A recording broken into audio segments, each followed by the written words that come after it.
One of them is absence of citizenship and rights. The denial of our citizenship remains the greatest obstacle. Without legal recognition as citizens of Myanmar, we fear that we will be remaining voiceless, stateless, and excluded from the opportunities to live a dignified life. The second is militarization and ongoing violence. The Myanmar military and the Arkhan army have been the very force of our suffering, killing, displacement, and the massacres. As we know, over 150,000 Rohingya people were forced to flee again just last year to Bangladesh, joining us. And even today, you can see, if you go to Naf River, you can see the Rohingya crossing the river, fleeing to Bangladesh. We are getting the news from the ground, from our community, from our brothers and sisters, how they are suffering, the atrocities, how they are facing the daily arbitrary detention, the massacres, the shielding,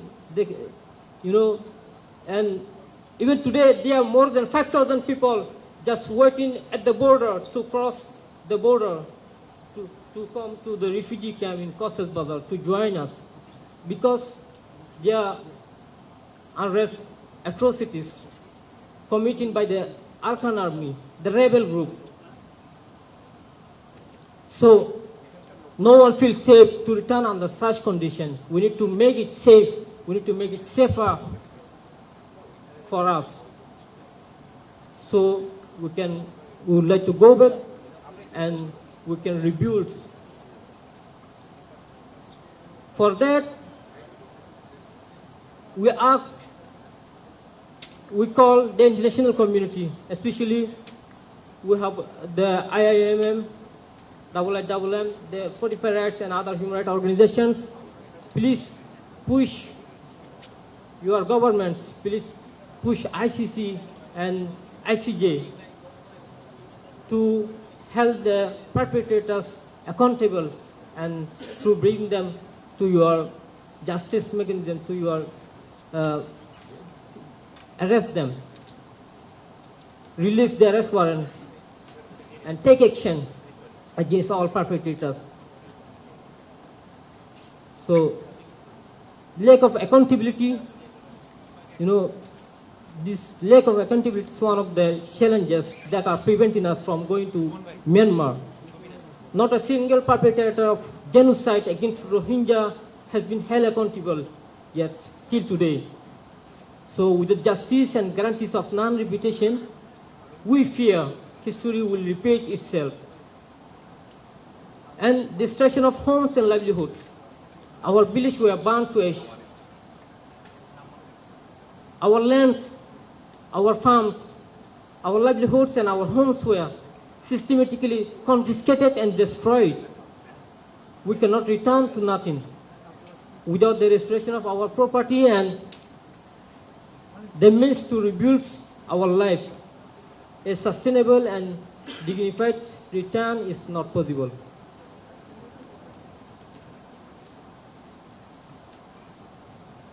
And restriction on movement and services. We face the decades of discrimination and restriction. We were unable to move freely, denied our education, as one of my previous speakers explained how he could not complete his graduation, he could not go to university to study higher education in Myanmar. Same as to me, I faced the same. I was studying in the second year in the City University in 2012, and there was the riots, the religious violence against Rohingya people, and I was excluded from my university, and I could not complete my graduation. Our education was totally banned. Our movement was totally banned. We were totally restricted. We could not even go to visit our relatives in other village. If we needed to go to the town in emergency situation, we had to take a lot of documents from the administrator, from the police station, from the army, from many people.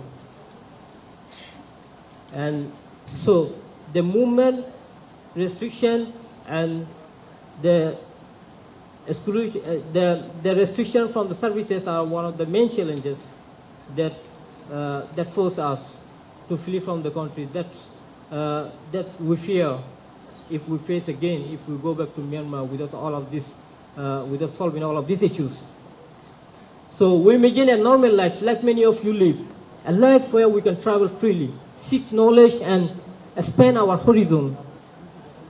We cannot rely solely on the promises from Myanmar military or the Arkan army, who themselves carried out genocide against us. They are perpetrators. They killed our mothers, sisters. They raped our mothers and sisters. They killed my people. So what will satisfy us is the guarantee of safety, dignity and rights. We will only feel safe if there is a strong international presence, the UN peacekeepers, the United Nations, Asian member states and other credible actors monitoring our rights and security on the ground. And most importantly, we need to empower ourselves. We need to be equipped to protect us, to protect ourselves, to defend our community by ourselves. So we can make it safer for my community. We also look to Bangladesh and OIC members, states, and the United Nations to act as our guarantors in this process. Most importantly, the assurance must include the full citizenship rights, the accountability for the crimes committed against us, and the involvement of us in the repatriation process. The world has shown us immense sympathy, for which we are grateful, always grateful. But sympathy alone cannot rebuild a nation. We need action to rebuild.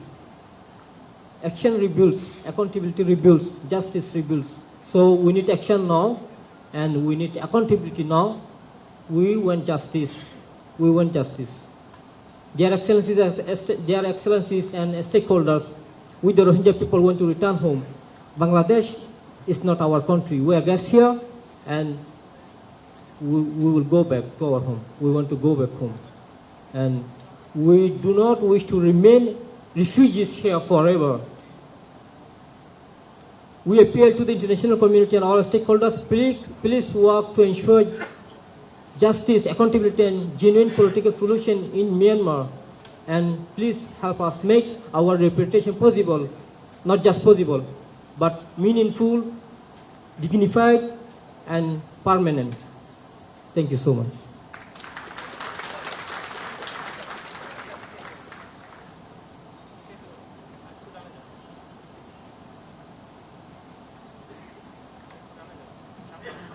Okay, thank you. Now we would like to invite our next speaker, Mr. Hujjatullah. He is also complete his bachelor, master on pharmacy. He is now working on relevant his subject. Now your flow.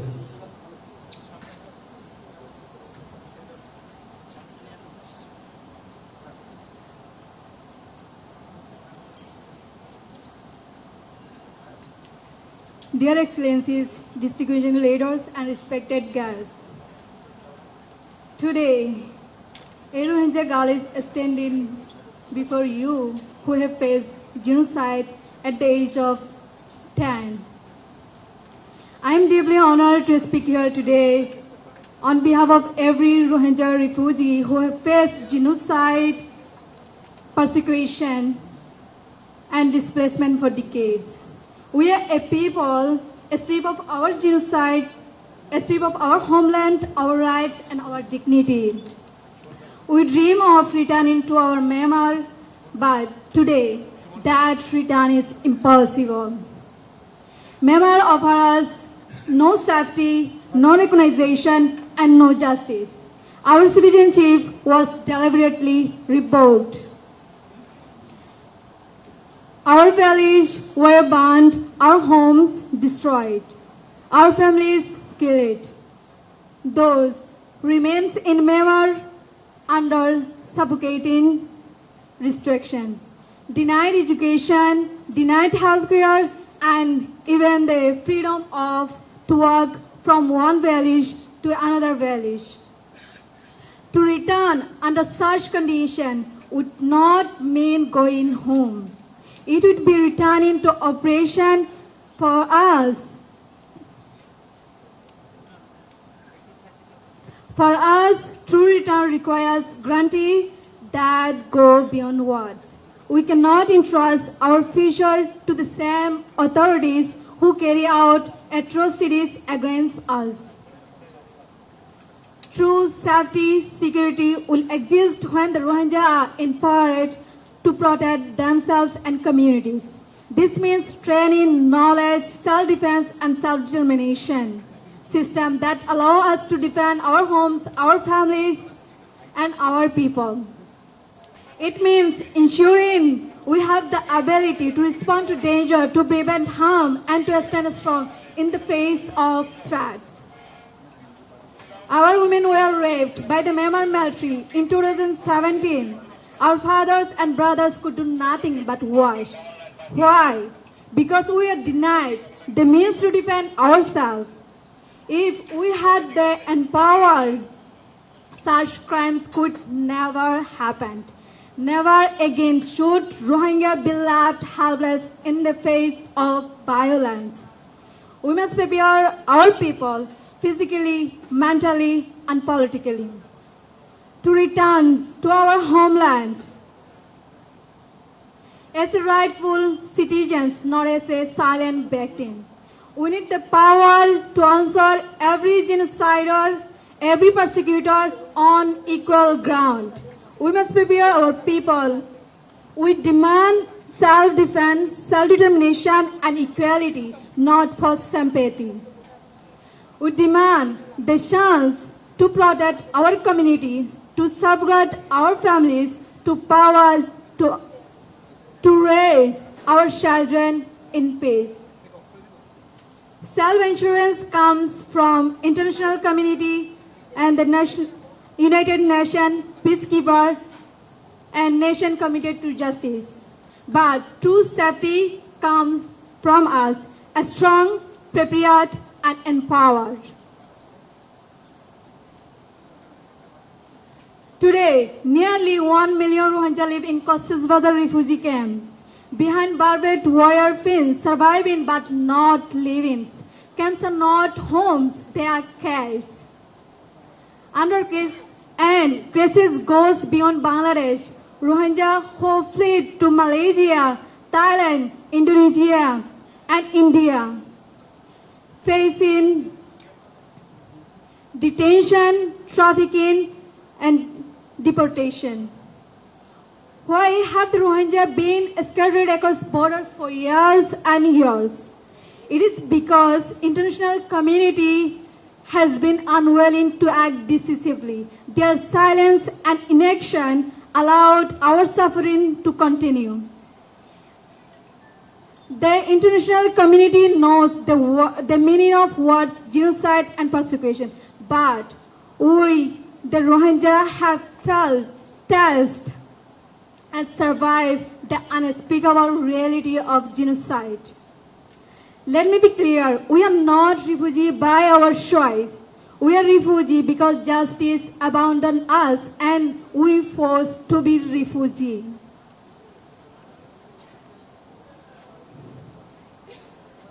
We are not asking for sympathy or charity from the international community. We are demanding dignity or rights to live and equipment to empower and defend ourselves. Myanmar government must give us back what we own: our homes, our land, our freedom, our dignity. Justice must not be delayed. Impunity guarantees reputation, and reputation means more lives destroyed. Do not let another generation of Rohingya grow up without a home, without hope, and without a future. Thank you all.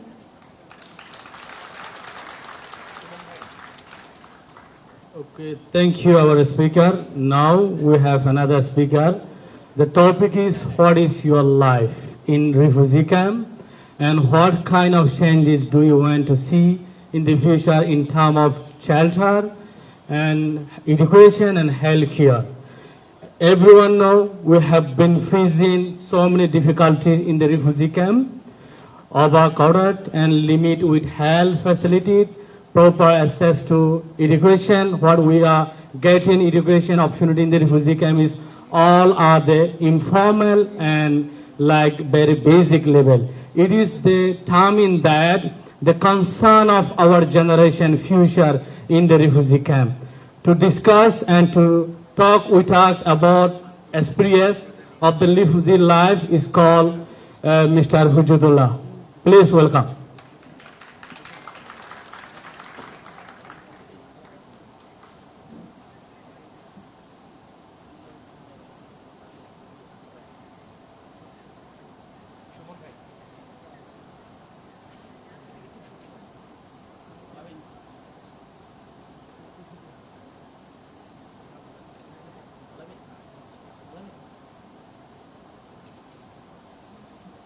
Bismillahirrahmanirrahim.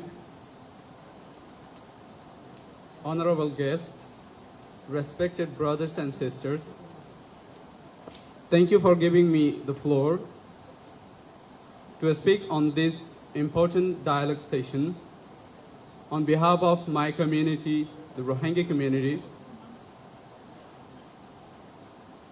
I want to share some experiences about the camp life. Life in the camp is a daily struggle.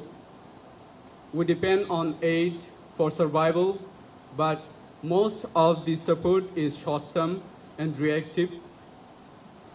Families live with uncertainty, restrictions on movement, and very limited opportunities.